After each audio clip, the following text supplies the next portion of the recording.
Dining out or dining in, Americans are constantly becoming more health conscious in the wake of alarming reports on fat and cholesterol in their diets. I'm Amelia Duggan, your host for On Campus at Bergen Community College.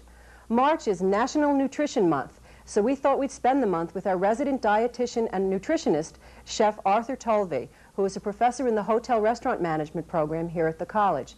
Chef Tolvey will be preparing a variety of healthy dining choices for us during the next several shows. Arthur, let's begin our conversation by talking about why the recent concern over the types of food we eat.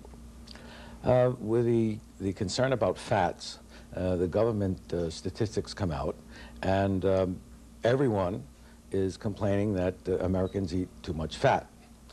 So the newest dietary guidelines say that we should eat or consume less than 30% of our dietary in fat. Some of us can do with 20, 25, but most Americans, really, if you don't count your calories or take a look at nutrition labels, you'll find that you're consuming somewhere in the neighborhood of 50 to 60% fat. Mm-hmm. And that really is alarming because of the incidence of hypertension, heart disease, and a variety of other things. What kind of general guidelines can you give us in terms of what we should be eating?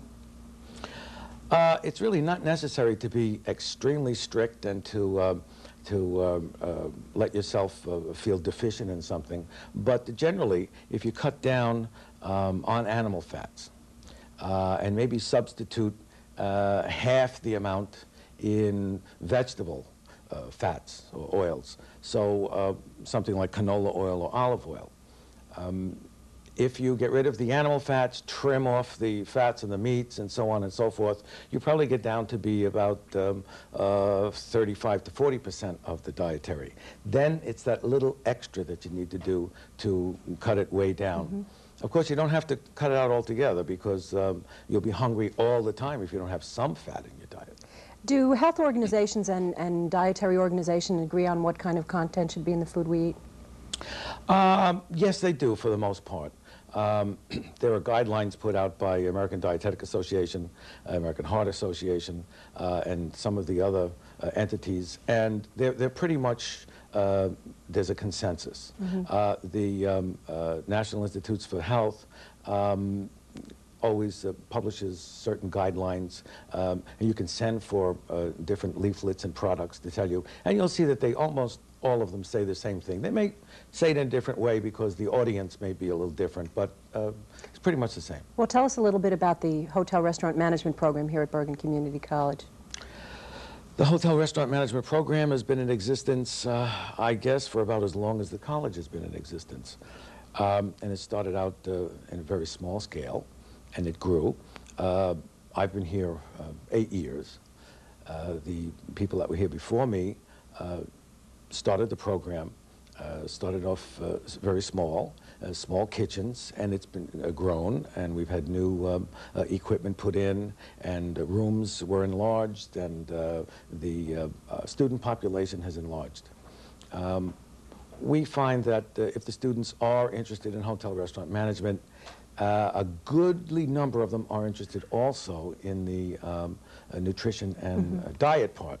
Well, as I mentioned before, we're going to have an opportunity to watch you in the kitchen, and why don't we turn now to the videotape of what you did in the stove on the stove today, and then we'll come back and talk a little bit more. Okay, fine, good. Good morning. Before we get started with today's show, I'd like to introduce my assistants. This is Katia Maya, and this is Charlie Cleary. We'll be fixing up a bunch of sauces for you today and stocks.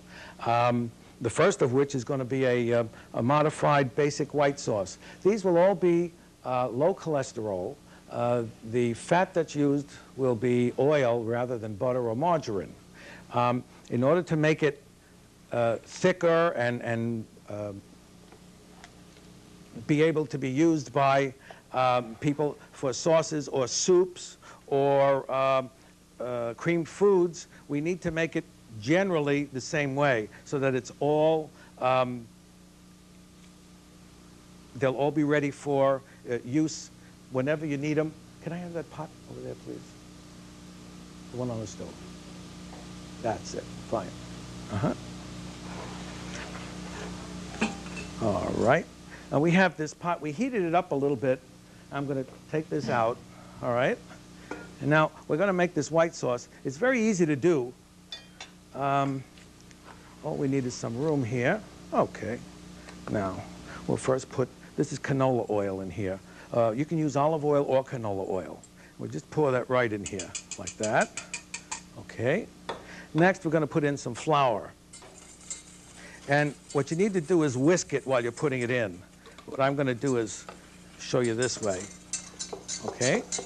And just stir it till it's nice and mixed together. Now, you see, you don't have to heat this because the oil is liquid and it's not solid like the butter is or margarine. Now, this is called a roux right here. Now, what we do is just put a little bit of our seasoning in here. We have some salt substitute and some black pepper in there. Okay? And in order to make this taste very buttery, we've used a product called Molly McButter. It's imitation butter granules. All we need to do is just place it in here like this, and it'll dissolve very, very quickly when you put this over the heat with the milk in it. See? We've made a nice roux here. Okay? Now we just pour the skim milk in here this way. You'll never know the difference between a regular white sauce and this one. There we are.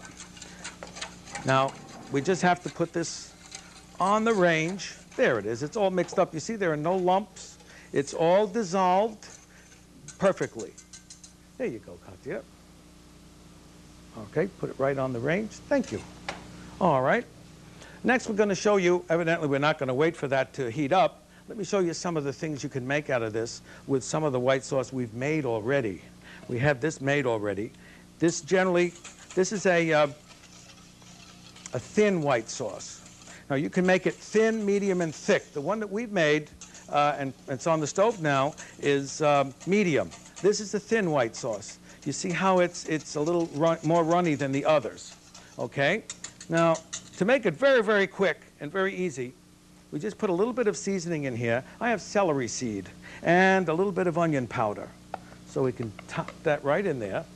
And then,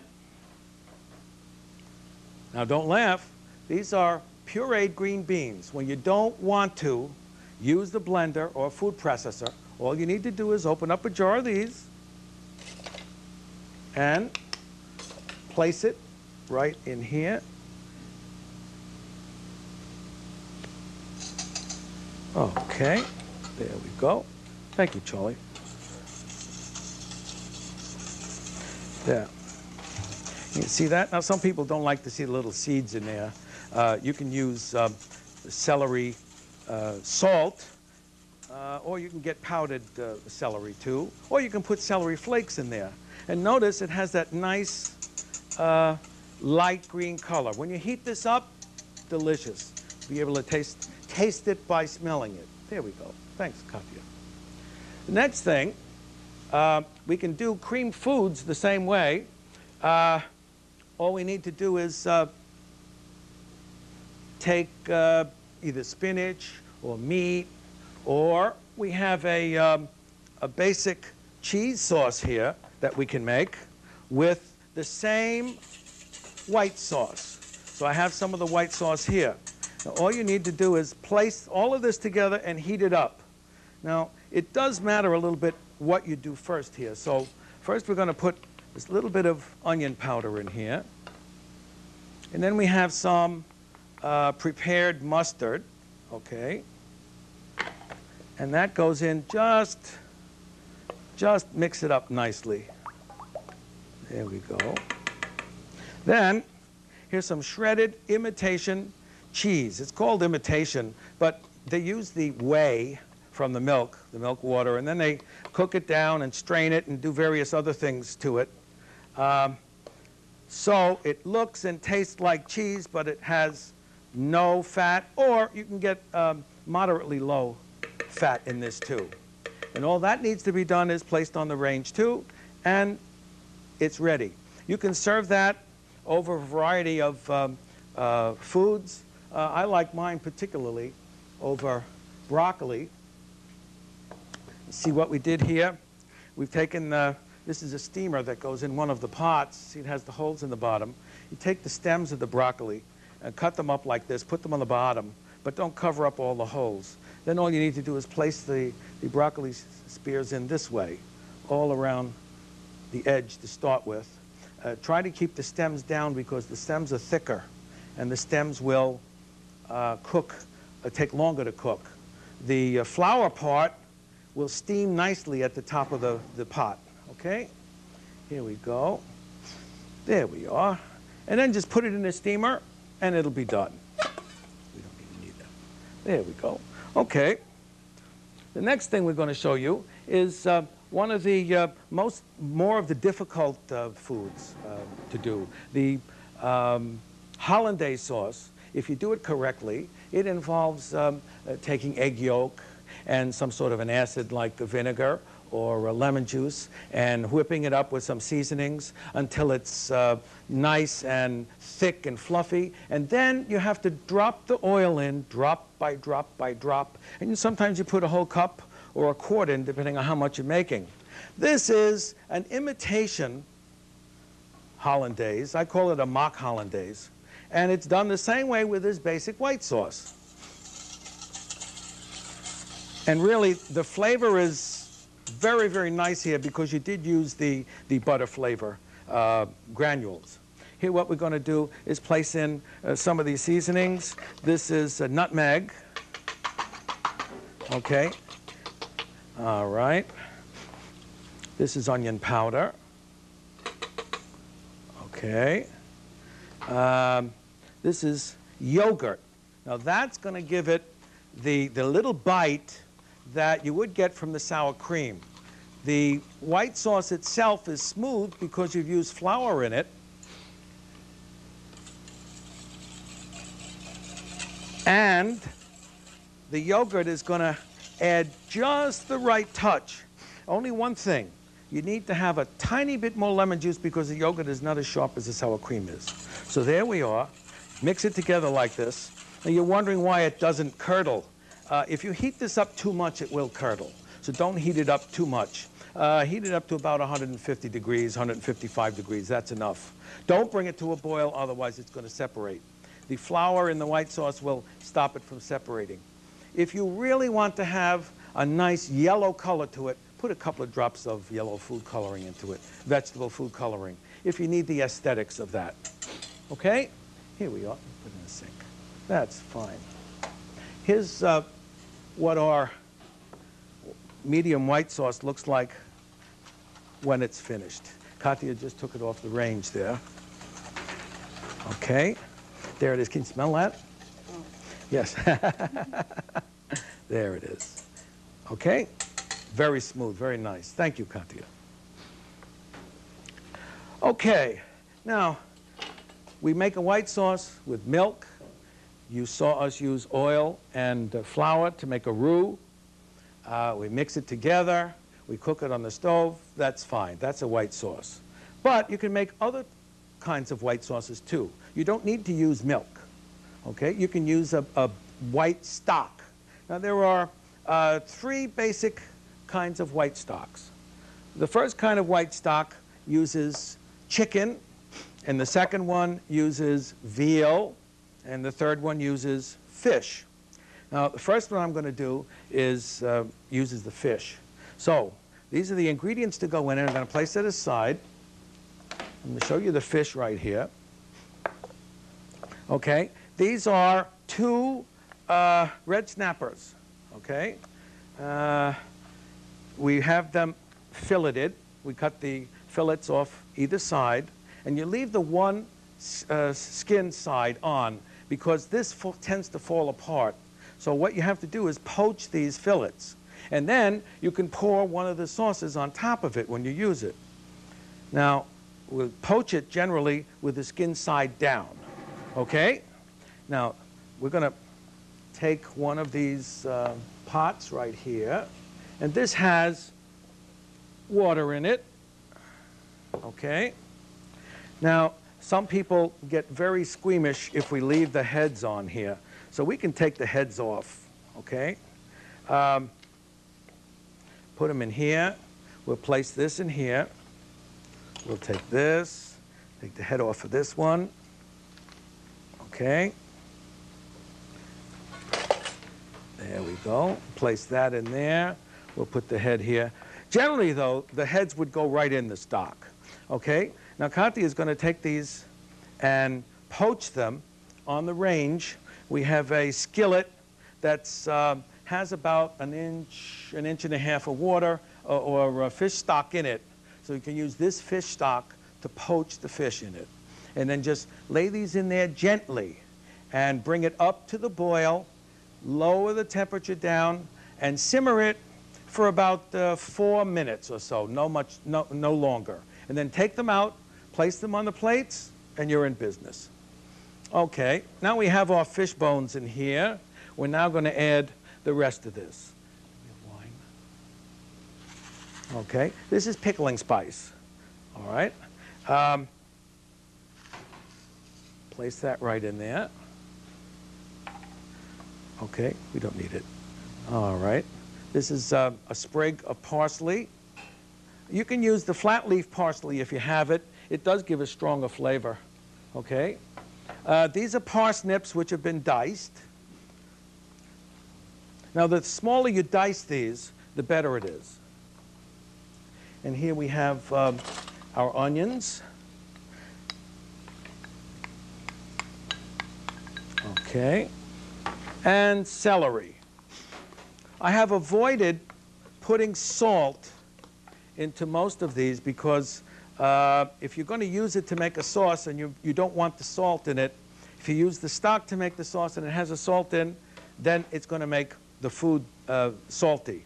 Now, a real good quality fish stock should have lots and lots of fish bones and heads and cartilage and skin. Unfortunately, that has a lot of fat too. So what we're going to do to give this a little more body is to put some gelatin in it. Okay? Just plain unflavored gelatin. And then all you need to do is bring that to the boil. When it starts to boil, lower the temperature down to simmering and let it simmer for about 30 minutes. Then it's ready. Here, we'll put this over here. Okay. And I'll take the other pot from you. All right, we're going to make the second kind of stock now using, there we go, chicken and veal. I'm going to use chicken and veal both together so you'll be able to see just how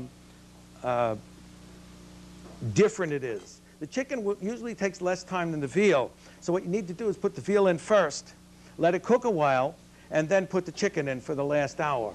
Generally, the veal stock will take anywhere between 4 and 6 hours. You don't have that time normally, so what you need to do is cut this up so it takes less time, okay? So we just cut it off the bone like this, and you put the bones in too, okay? Now, I had the butcher give us these shanks, plus all of these added bones. You see the bones that are in here. So these are veal shanks or knuckles, and these are all the bones with the meat cut off of them, okay? Now, you can put these in your stock also. And that'll give it good flavor. And also, this around the sides of the ball joints will make it, give it body and fullness, okay? Now, you can cut your veal into pieces like this, okay? Leave the connective tissue on. That gives it even more body, okay? And we'll just cut some of these off. And since we're doing half chicken and half veal, we don't want too much of this because we only have 1 gallon of water in there. So there we go. All right. And just cut it down once more like this. Once more over here. There we go. We can place that in here. And this. And this. No. Okay, we'll put this aside and take a couple of these bones. 1, 2. The round bones are usually the best because they have marrow in them. Okay, we'll place these over here. Now, if you want, there are 2 ways you can take this, bring it to a boil, throw the water off, and then start it again. Another way is to start it slowly, bring it up to the boil, and then turn it down. Once you turn it down, you start skimming the top. And you skim the top about every 15 minutes until all of the coagulated protein is gone. Okay, now we'll put some chicken in here. All right. That's enough. Now we have we should have about 2 pounds in there. Now all we have to do is put in the rest of the same kind of seasonings we put in the other stock. There's onions and celery. Notice we cut this a little bit bigger. Parsley, okay, gelatin, there's parsnips, and the pickling spice. There we are. Now bring it to the boil, lower it down, and let it simmer. This will take generally about 3 hours to do. We have taken the bones that you see from the chicken. This comes from the breast. We bone the breasts. Taken them out here like this, and we just cut them in half. And Katya is going to poach these along with the fish so that we can have these for the sauce that we need. Okay, there they are.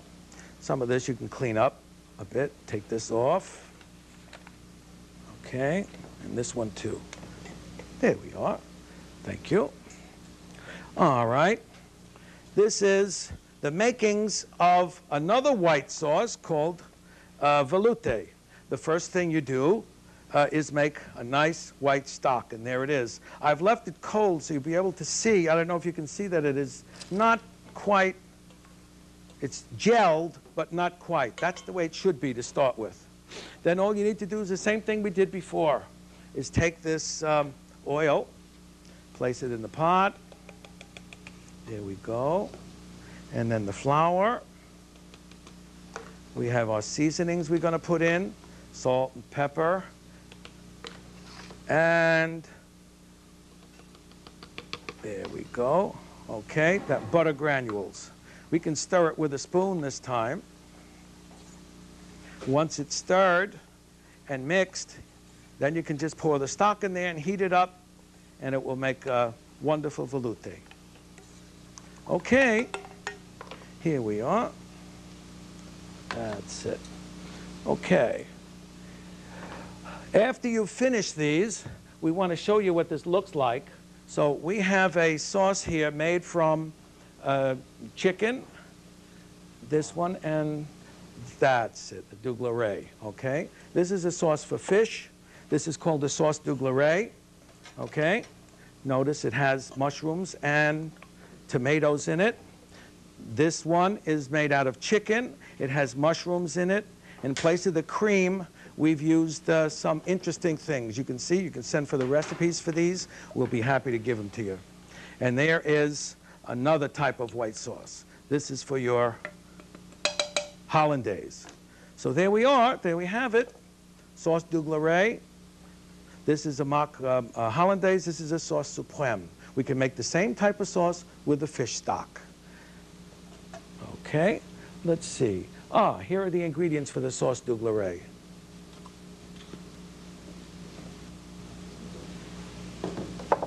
There are tomatoes. This is a shallot. Okay, we chop these up instead of onions. Mushrooms and a little bit of white wine. You can substitute chicken stock if you don't like the white wine. Okay, there we are. Fine, thank you. Mm-hmm. It seems like you're off to a pretty good start this month. What else are you going to be cooking? Well, in addition to our sauces and stocks, that generally has to be the first step.